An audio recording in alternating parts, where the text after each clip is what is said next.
Привет, с вами телепередача «Пропеллер». Привет. Всем привет. Привет.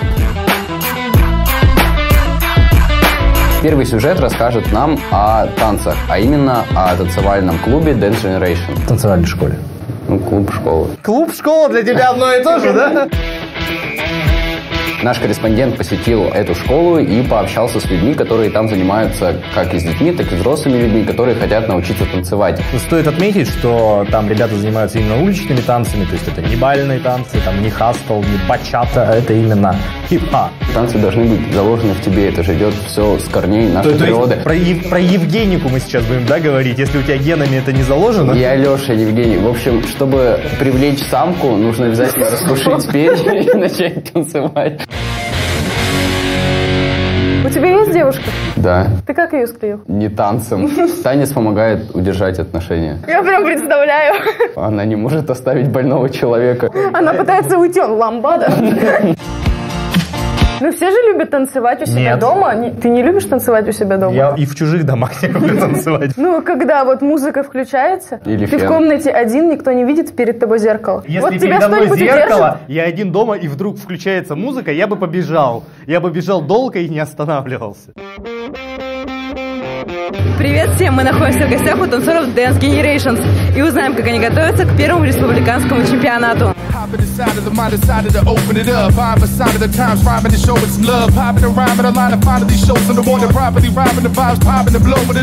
Почему тебе нравится сюда ходить? Ну, как бы интересно, просто нравится. Вообще тут обстановка веселая, все друг с другом дружат, разговариваем нормально, плакаемся. Какими качествами должен обладать настоящий танцор? Чтобы он хорошо танцевал, на руки вставал и на голове крутился. Он должен быть терпеливым, у свои сильные руки, ноги. Почему надо заниматься танцами? Ну, может быть, в будущем стать чемпионом мира.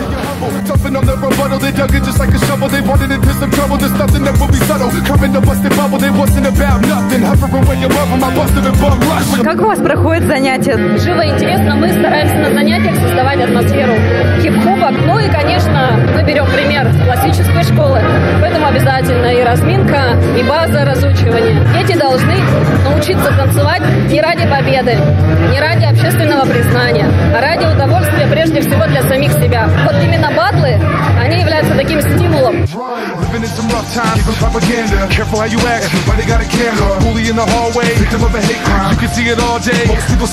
Ну, я начал заниматься 2008 года. К нам приехали команда Йокус Крю. Это первоооснователи брейкданс Республики Саха-Якутия. Когда мы посмотрели, как ребята там танцуют, вытворяют всякие вещи, там гелики, крутятся на голове, крутятся на руке. Все, я понял, что это уже мое конкретно.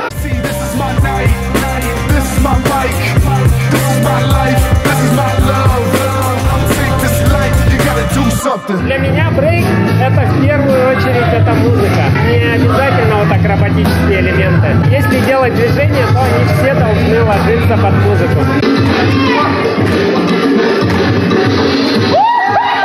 Я в брейкдансе с 2001 года занимаюсь брейкдансом по старой привычке, потому что я не хочу терять спортивную форму.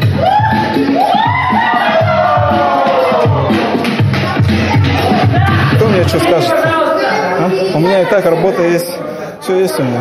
Почему бы не танцевать? New Generation Battle в деле. Каждому и всем открывает двери. Мощный танцевальный чемпионат на севере. И сразу все в теме, сразу все в теме. Давай, приходите к нам, давай. Начнем 24-го, не будем долго тебя ждать. Ты в курсе, тебе не дадут здесь заскучать. Ведь все, кто к нам приходит, знают, будут танцевать. Расскажите о грядущем чемпионате. Ждем гостя из Улан-Удэ, Алексей Бархонов, педагог, постановщик. Он из Республики Бурятия. У них ситуация с уличными танцами примерно такая же, как у нас. Поскольку он там сделал огромный вклад для развития хип-хопа и уличного танца, то мы надеемся, что на его примере он нам расскажет про свой опыт. Мы то же самое сможем сделать здесь. 24-го, 25-го, 26-го лидер Фен. До встречи у танцпола.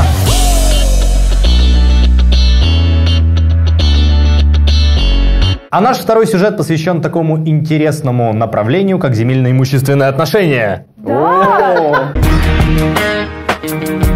В Восточно-Сибирском образовательном холдинге есть вот такая специальность. Мы решили узнать у студентов, как им учиться, во-первых, как же вообще студенты могут обустроиться в жизни. И как? Хорошо. Как сказать-то по-простому, если... Во-первых, полезно знать свои права, и особенно права в отношении земельно-имущественных отношений.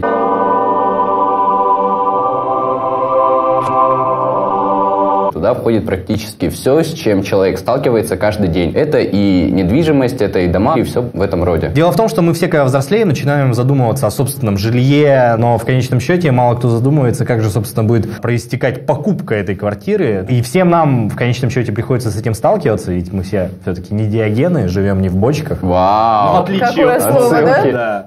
Что это не слово, это имя. А, да? Валерия. Если вы молодой человек, и вам пока... Если вы молодой человек, особенно иностранец, тогда можно очень хорошо устроиться риэлтор. Ладно, можете вы продолжить, я уже все.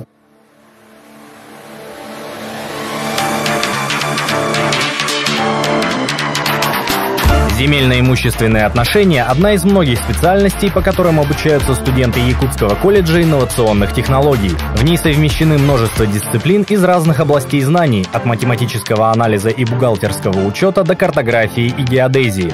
Учимся оценивать землю, территориями занимаемся. После окончания мы можем поступить на вышку и учиться уже как на кадастрового инженера, быть риэлторами. Земельно-имущественные отношения имеют большой спектр рабочих мест. То есть это не одна какая-то будет профессия у меня, а я могу работать по нескольким направлениям. Лично я хочу работать риэлтором. Также я могу работать специалистом в БТИ, специалистом по оценке недвижимости, геодезистом, кадастровой сфере. То есть возможностей много. Студенты проходят практику, где получают ценные знания у опытных специалистов своего дела. Меня зовут Никита, и я прохожу практику в оценочной фирме «Стандарт». Сама фирма находится за этой дверью. Пройдемте. Это мое рабочее место. Здесь я выполняю все указания руководства. Мой рабочий день начинается с 9, заканчивается в 2, ну, бывает и позже.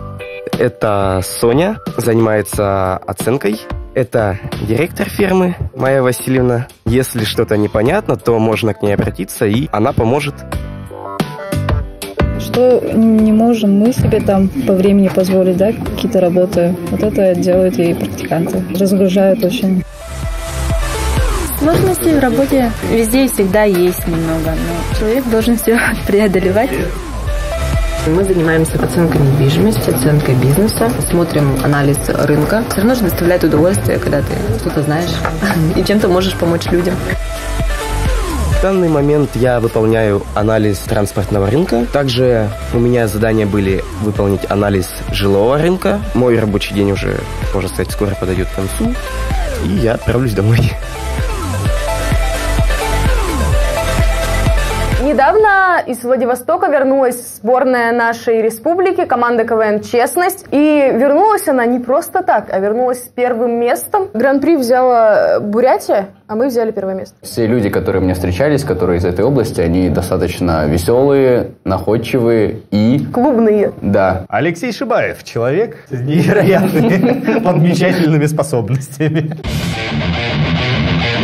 Как можно оценить свою шутку и понять, смешная ли она или нет? Мы показывали это либо друзьям, либо знакомым, либо близким, и они уже говорят, ну это вообще не смешно. Ну, я в КВН никогда не играл. А хотел бы? Я хотел бы как-то перейти вот эту вот ступень и сразу начать вести свадьбы.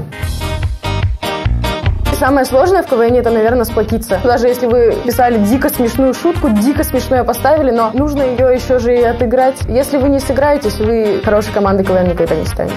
Ну вы сыгрались? Ну мы и не стали лучшей командой.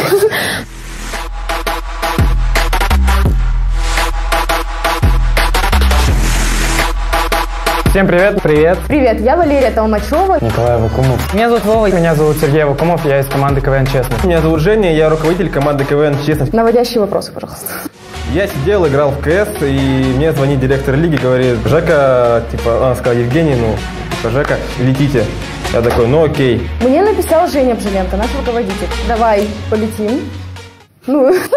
Всероссийский детский центр «Океан». Мы такие, что это такое? И потом пообщались в группе, и Вова сказал, что это топ-лагерь в России.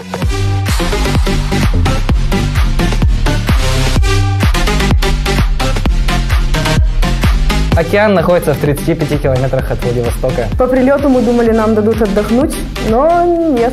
Когда туда приехали, мы как бы жили в одном кубрике. Сразу вещи скинули, сказали, все, вставайте. Нас разбудили вот так. Открыли дверь, включили свет, закинули ведро, сказали, убирайтесь. Я играю в доту, а мой батя в танке. Тратим всей семьей зарплату нашей мамки. Потом были репетиции, непривычно с новым молодым руководителем. Нет, прикольно. Мне 19 лет, и мне с ними проще в том плане, что я как бы с ними стараюсь говорить на одном языке. Он молод и неопытен. У нас нет границ, мы, получается, общаемся наравне. Можно тему-то обсуждать всякие версусы. С новыми людьми тоже стыковаться надо. Сначала были притирки, но потом нет, мы не притерлись. Случай на стрелке. Чё, успокоись, что ли? Ну давай. Ну иди сюда, мой хороший. ВДЦ «Океан» — это такое место, территория добра. Океан — это я, океан — это мы, океан — это лучшие люди страны. Океанская сцена — это вообще очень круто. Все эти эмоции, атмосфера, просто незабываемые ощущения. Даже если ты неудачно пошутил, все аплодируют, все тебя поддерживают. Ну, визитка. Ну что визитка? Визитка хорошая у нас была. Все смеялись. Нам поставили 3, один судья. Мне все это надоело. Забирай все свои вещи и проваливай со сцены.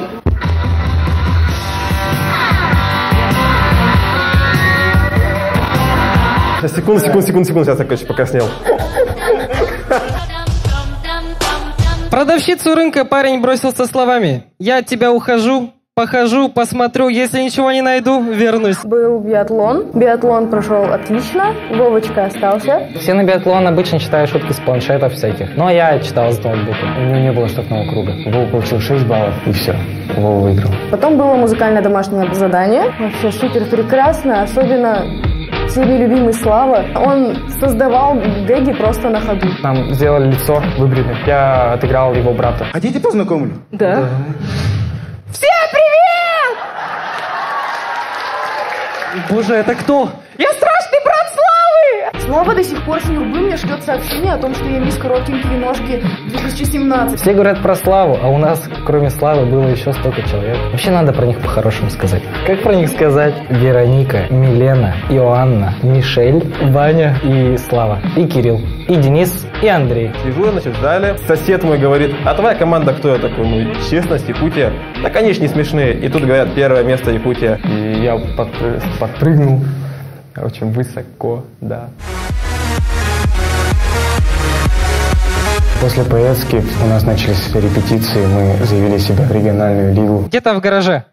Сынок, там стамеску подай, пожалуйста.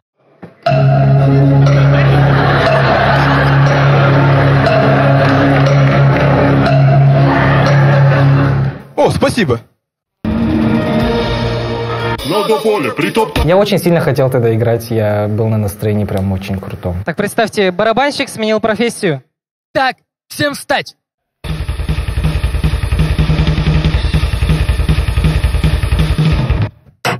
Суд окончен. 8 лет строгача. С вами была команда КВН «Честность».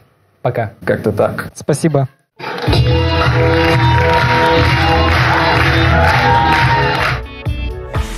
С вами была телепередача «Пропеллер». Подписывайтесь на наши аккаунты в соцсетях. Всем пока. Пока.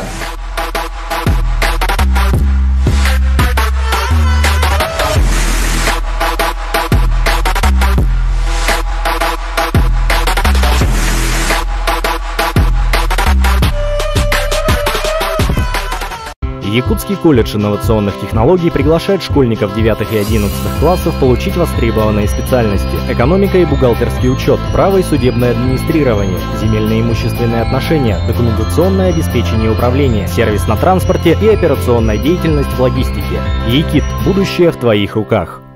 У каждого дела запах особый. У маляра пахнет краской роба. Куртка шофера пахнет бензином. Блуза рабочего — маслом машины. Руки стилиста — водой душистой, у визажиста — румяной пушистой. Пахнет электрик горелой проводкой, сладким парфюмом с изысканной ноткой пахнет ведущий в день торжества. Ведь не секрет, пахнут все ремесла.